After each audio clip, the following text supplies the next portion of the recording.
There isn't one.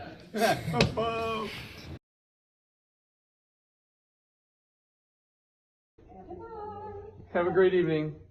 We're all wearing, all three of us are wearing purple, by the way. Did you notice that? Well, I think I experience it on a regular basis because I do make a lot of mistakes. My day was ruined because I had lied. I felt I had given him the impression that I knew something I didn't, but I was ashamed and I didn't, and I apologize for misleading you. And he gave me a big hug, and he said, "No," he said, "that's okay." He said, "You're forgiven." And he said to me, he said, "You're a better man for having come to me and told me that, but it was unnecessary."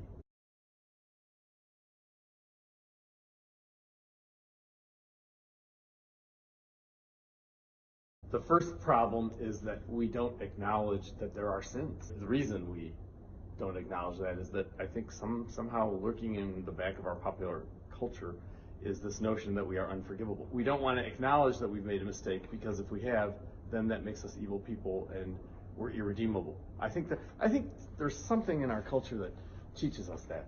Hi, Joey. It's considered weak to confess that you've made a mistake. Sometimes it's considered like the non-macho thing to do, and that, to me, that makes absolutely no sense, because until we acknowledge that we've made a mistake, we can't pick up the pieces and make things right. We all have a need to be forgiven, and how we have a need to make things better, pick up the pieces and try to do better. Secondly, it's not enough just to know that they're happening. We need to be sorry for them. And it's not cool in our culture today to be sorry.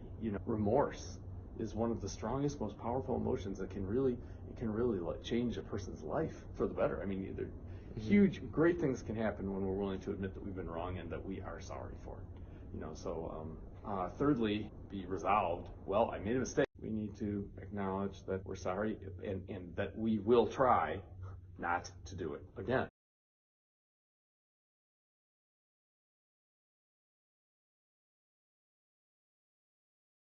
This all depends on having faith in God, but it's nice to have a person there that we can see.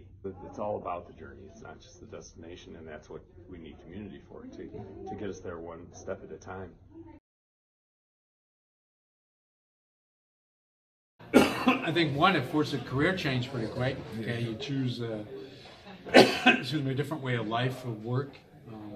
You make sacrifices,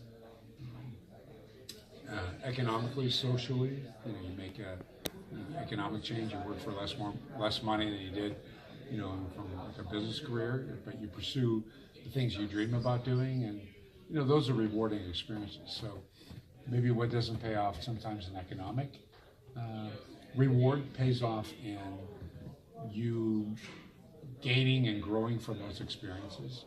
So I think all those things, the teaching, the coaching, have all changed me in many ways. And now I'm at a point in my life where you kind of look back and say how all those things were formative for you as a person, and that you don't get, you worry about a lot of things, but I don't worry as much as I used to.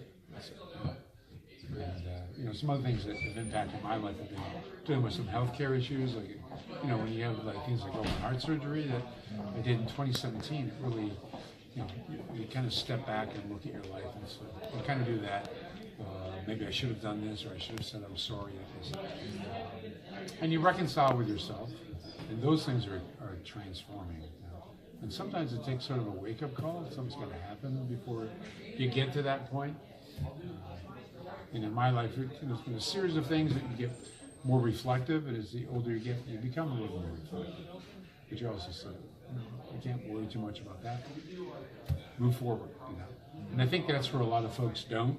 They kind of get hung up, and then they kind of hang in this sort of zone, like, woe is me, the world's against me. And you can take a lot of control in that. You got to keep striving forward. You got to keep going forward.